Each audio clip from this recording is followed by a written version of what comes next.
পিছনে দেখতে পাচ্ছেন সেই গোলাপি প্রাসাদ বা আহসান মঞ্জিল। আজকে আমি এসেছি ঢাকার ঐতিহাসিক এক স্থানে আহসান মঞ্জিলে। পুরান ঢাকার ইসলামপুরে বুড়িগঙ্গা নদীর তীরে অবস্থিত আহসান মঞ্জিল পূর্বে ছিল এটি ঢাকার নবাবদের প্রাসাদ, বর্তমানে এটি জাদুঘর হিসেবে ব্যবহৃত হচ্ছে।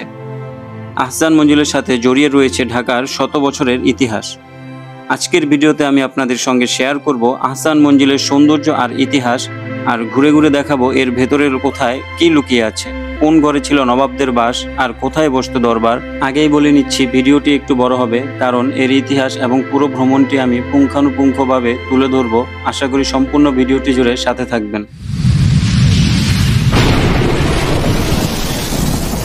সকালটা শুরু করলাম একটু অন্যভাবে। পোস্তগোলা ব্রিজের নিচ থেকে একটা রিক্সা নিয়ে রওনা দিলাম বুড়িগঙ্গার পার ঘেঁষে গন্তব্য আহসান মঞ্জিল। ব্যাটারি চালিত রিক্সা, তাই চলছে দারুণ গতিতে। একপাশে বুড়িগঙ্গা নদীর নরম হাওয়া আর অন্য পাশে পুরান ঢাকার ব্যস্ততা। মনে হচ্ছিল সময় যেন একটু থেমে গেছে আজ। আহসান মঞ্জিলের পথে যেতে যেতে একটু থামলাম সদরঘাটের সামনে। নৌকা, লঞ্চ আর হাজার মানুষের ভিড়ে এখানকার জীবনের ছন্দটাই আলাদা। এই জায়গাটা সবসময় আমার চোখে একদম সিনেমার মতো লাগে। চলুন এবার আবার রওনা দিই, কারণ সামনে অপেক্ষা করছে ইতিহাস আর রাজকীয়তা। অল্প কিছু সময়ের পরই চলে আসলাম আহসান মঞ্জিলের মেইন গেটের সামনে। আহসান মঞ্জিলে প্রবেশ মূল্য জনপ্রতি 40 টাকা মাত্র।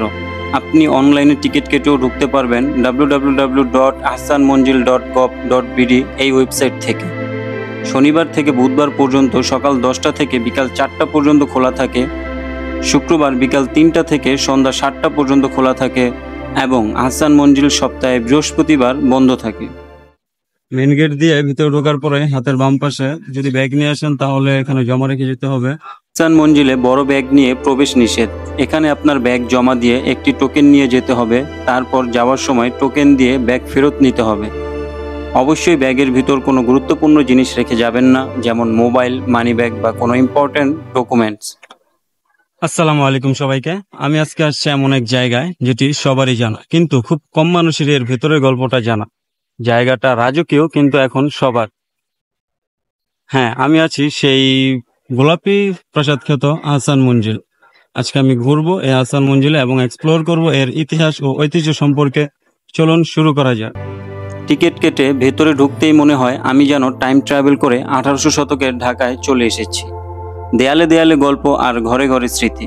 এক সময় ঢাকা শহরের সবচেয়ে উঁচু গম্বুজ ছিল আহসান মঞ্জিলের ছাদের ওপর এর গম্বুজটি। দোতলা এই ভবনের বারান্দা এবং মেঝে তৈরি করা হয়েছে মার্বেল পাথর দিয়ে। প্রাসাদের ভিতরে রয়েছে খাবার ঘর, জলসা ঘর, লাইব্রেরি, দরবার হল এবং বিলিয়ার্ড খেলার জায়গা। আর প্রাসাদের দ্বিতীয় তলায় রয়েছে অতিথিদের থাকার কক্ষ, বৈঠকখানা, নাচঘর, গ্রন্থাগার ইত্যাদি। ঢাকার বুকে বুড়িগঙ্গা নদীর পাশে দাঁড়িয়ে থাকা এই প্রাসাদটা এক সময় ছিল নবাব পরিবারের ঠিকানা। এখন এটা আমাদের ইতিহাসের একটা জ্যান্ত টুকরো।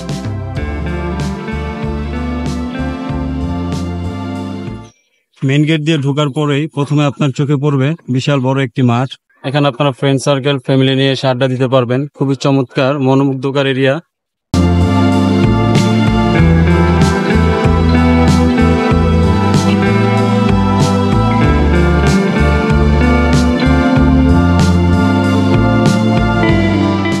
আহসান মঞ্জিলের অভ্যন্তরে দুটি অংশ রয়েছে। পূর্ব অংশে বৈঠকখানা ও পাঠাগার এবং পশ্চিম অংশে নাচঘর ও অন্যান্য আবাসিক কক্ষ রয়েছে। এখন আমরা যাচ্ছি পূর্ব অংশে। এই অংশে রয়েছে 4077টি নিদর্শন, যা 23টি কক্ষে সবার জন্য উন্মুক্ত করে রাখা হয়েছে। চলুন এক এক করে ঘুরে দেখি কি কি আছে এই জাদুঘরে।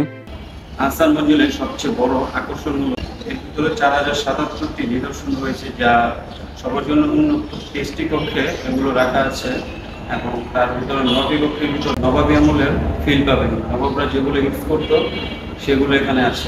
প্রাসাদের ভিতর প্রবেশ করেই প্রথমে দেখবেন একটি বর্মণ। সেই সময়কার সৈনিকরা এটি ব্যবহার করত। এটি হলো আহসান মঞ্জিলের ছোট একটি মডেল, যা সম্ভবত আহসান মঞ্জিল তৈরি করার আগে পরিকল্পনা হিসেবে তৈরি করা হয়েছিল। চলুন জেনে নেই এবং দেখে নেই এই গোলাপি প্রাসাদে 100 বছর আগের কি আছে। এই ভবনটিতে রয়েছে নবাব পরিবারের ব্যবহৃত বিভিন্ন ঐতিহাসিক নিদর্শন। এখানে প্রদর্শিত হয় হাতির মাথার কঙ্কাল, যা সেই সময়ের শিকার ও সংগ্রহের প্রতি নবাবদের আগ্রহের প্রতিফলন। এছাড়াও এখানে রয়েছে অলংকৃত কাঠের ভেড়া, ঢাল, তলোয়ার, বর্ষা, বল্লম সহ বিভিন্ন অস্ত্রশস্ত্র, যা নবাবদের সামরিক শক্তি ও প্রতিপত্তির স্মারক। এগুলো হলো প্রাচীনকালে চিকিৎসার জন্য ব্যবহৃত কিছু জিনিসপত্র। এর একটি বিশেষ বৈশিষ্ট্য হলো এখান থেকে একটি বৃহৎ কাঠের সিঁড়ি দিয়ে দোতলায় ওঠা যায়। গোল ঘরটি শুধুমাত্র একটি প্রদর্শনী কক্ষ নয়, এটি নবাব পরিবারের ইতিহাস, সংস্কৃতি ও জীবনধারার একটি জীবন্ত দলিল। এখানে প্রদর্শিত প্রতিটি নিদর্শন সেই সময়ের ঢাকার সমাজ ও সংস্কৃতির প্রতিফলন। এখন আমি দাঁড়িয়ে আছি আহসান মঞ্জিলের সবচেয়ে ঐতিহাসিক একটি কক্ষে, মুসলিম লীগ গ্যালারি। এই কক্ষটি আমাদের উপমহাদেশের রাজনৈতিক ইতিহাসের একটি গুরুত্বপূর্ণ সাক্ষ্য বহন করে। 1906 সালে ঠিক এই আহসান মঞ্জিলে অনুষ্ঠিত হয় সেই ঐতিহাসিক বৈঠক। এখন আমরা চলে এসেছি আহসান মঞ্জিলের বিলিয়ার্ড কক্ষে। এই ঘরটি ছিল নবাব পরিবারের বিনোদন ও অবসর সময় কাটানোর অন্যতম জায়গা। ঘরের ঠিক মাঝখানে রাখা আছে একটি বিলিয়ার্ড টেবিল, যা সেই সময়ের রাজকীয় শৌখিনতার এক অনন্য নিদর্শন। চারপাশে রয়েছে খেলার কাঠি, বল এবং ব্যবহৃত কিছু আসবাবপত্র, যেগুলো নবাবরা ব্যবহার করতেন খেলতে বসে। এই কক্ষটি নবাবদের উচ্চ রুচিবোধ ও ইউরোপীয় সাংস্কৃতিক প্রভাবের পরিচায়ক, যা সেই সময় ঢাকার অভিজাত সমাজে খুবই সাধারণ হয়ে উঠেছিল।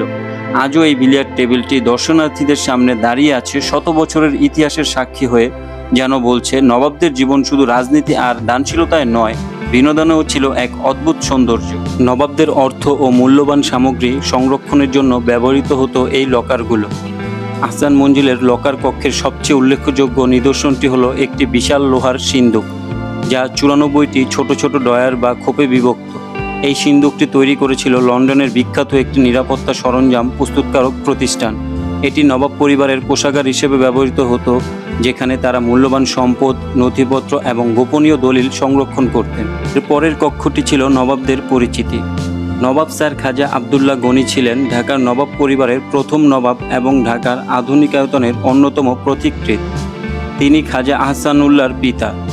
নবাব স্যার খাজা আব্দুল গনি 1813 খ্রিস্টাব্দে জন্মগ্রহণ করেন এবং 1896 খ্রিস্টাব্দে মৃত্যুবরণ করেন। নবাব স্যার খাজা আহসানুল্লাহ নবাব পরিবারের একজন গুরুত্বপূর্ণ সদস্য ছিলেন এবং সমাজ সংস্কার, শিক্ষা ও ধর্মীয় প্রতিষ্ঠানে তার অনন্য অবদান রয়েছে। বিশেষ করে মুসলিম সমাজে আধুনিক শিক্ষা প্রসারে তার ভূমিকাকে বিশেষভাবে স্মরণ করা হয়। তিনি 1846 খ্রিস্টাব্দে জন্মগ্রহণ করেন এবং 1901 খ্রিস্টাব্দে মৃত্যুবরণ করেন।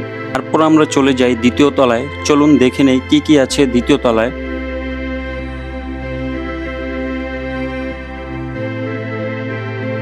এখন আমি উঠে এসেছি আহসান মঞ্জিলের দ্বিতীয় তলায়, যেখানে রয়েছে নবাব পরিবারের 11 জন সদস্যের প্রতিকৃতি।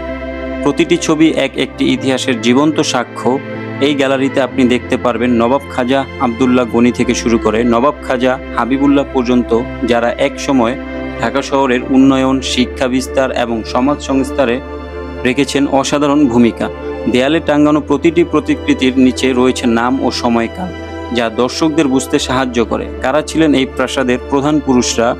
এই কক্ষ শুধু ছবির সংগ্রহ নয়, বরং একটি উত্তরাধিকার, যা আমাদের স্মরণ করিয়ে দেয় ঢাকার নবাব পরিবারের ঐতিহ্য, রুচি এবং নেতৃত্বের ইতিহাস। এই কক্ষে রাখা আছে নবাবদের ব্যবহৃত রাজসিক আসবাবপত্র, যার মধ্যে রয়েছে কাঠের তৈরি দৃষ্টিনন্দন সিংহাসন ও হাতে তৈরি ঝরঝরে কারুকাজ করা সোফা সেট। এখানে নবাবরা অতিথিদের সঙ্গে সভা করতেন।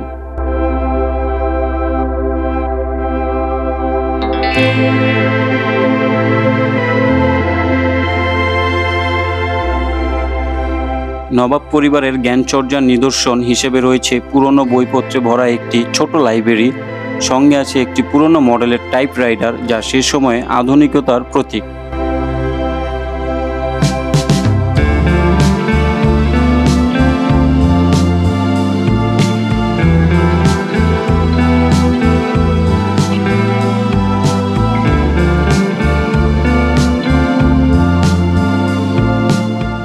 রাখা আছে কাচের তৈরি বিশাল পানির ড্রাম ও একটি পানি শোধনের যন্ত্র, যা নবাব পরিবারের বিশুদ্ধ পানি ব্যবস্থার উন্নত দিক নির্দেশ করে।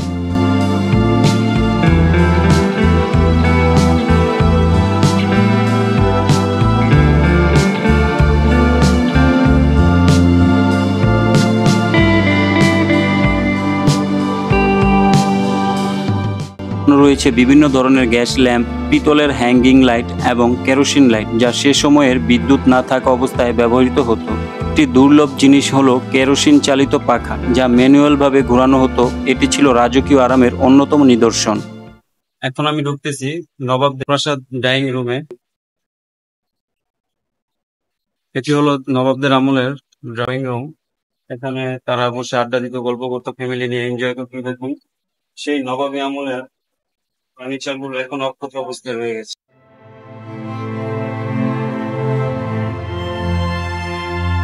এরকম জানালাগুলো আগের সময়ের নবাবজাদিরা ব্যবহার করতেন, হয়তোবা উপাস থেকে কে আসছে তা আগে থেকেই দেখার জন্য।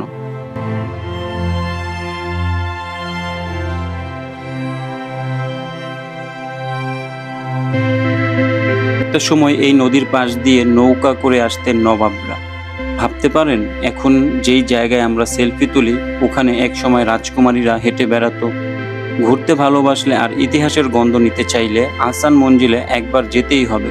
শুধু ছবি তুলতে না, চোখ বন্ধ করে শুনতে হবে দেয়ালের ভেতরের গল্প। আহসান মঞ্জিলের বিপরীত পাশেই বুড়িগঙ্গা নদী।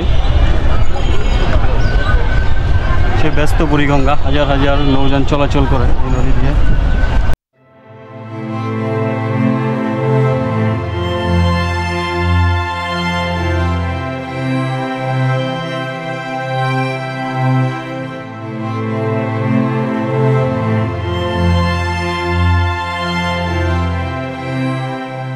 আমার উপরে দেখতে পাচ্ছেন যে কাঠের ব্রিজের মতো, এটি আসলে ডুপ্লেক্সের মতো। আগের দিনের নবাবরা এবার এই বাসা থেকে ওই বাসায় যাওয়ার জন্য এই ব্রিজের মতো এগুলা বানিয়েছিল। এটি হলো অফিস ও আন্দারমহল গ্যালারি। এখন আমরা এটার ভিতরে ঢুকবো, দেখি এটার ভিতরে কি কি আছে। এই সেই আন্দারমহল আহসান মঞ্জিলের।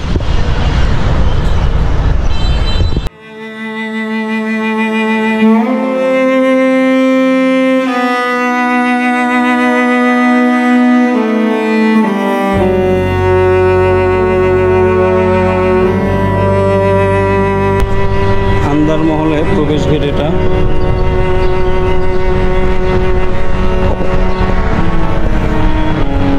চলুন আন্দারমহল ঘুরি এবং এই গোলাপি প্রাসাদের ইতিহাস ও আন্তঃপ্রান্ত জেনে নিই। 1859 সালে আহসান মঞ্জিলের নির্মাণ কাজ শুরু হয় এবং 1872 সালে এর কাজ সম্পূর্ণ হয়।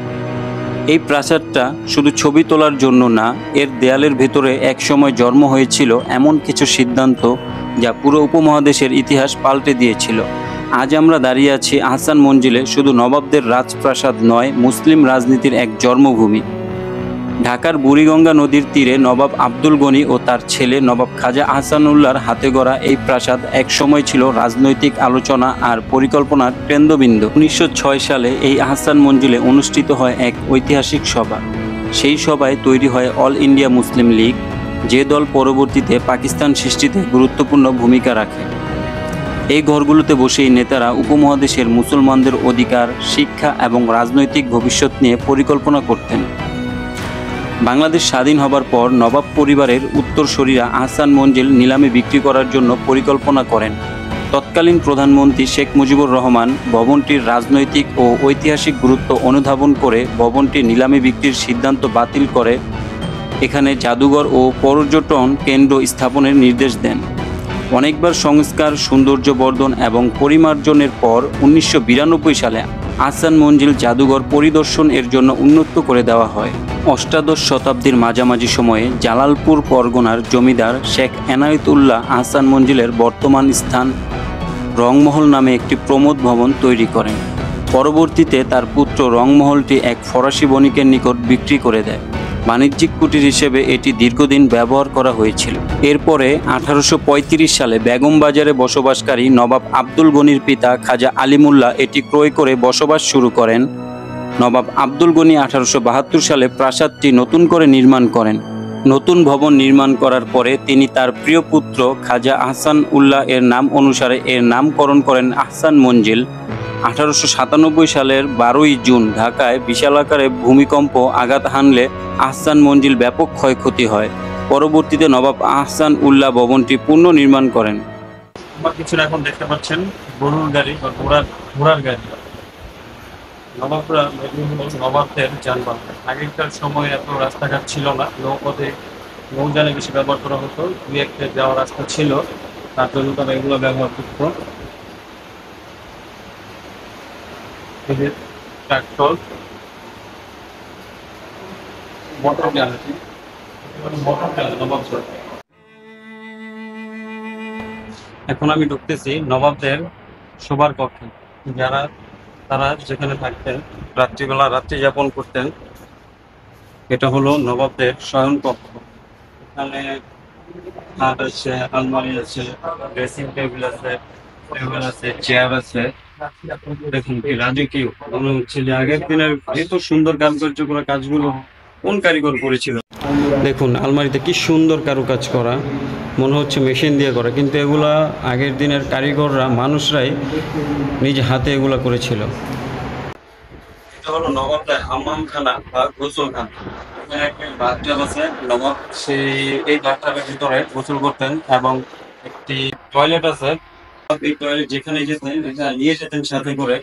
হ্যাঁ, আর পিতলের একটি বদনা আছে এবং কড়াই আছে, এটাতে তিনি গরম পানি করে গোসল করতেন। এটা হলো এক্সিট পথ। আন্দার মহল ঘোরা শেষ হয়ে গেছে, এখন আমরা চলে যাব। আজকের মতো ভিডিওটা এখানেই শেষ করে দেব। আহসান মঞ্জিল এমন একটি জায়গা যেখানে আপনারা আসলে অবশ্যই ভালো লাগবে।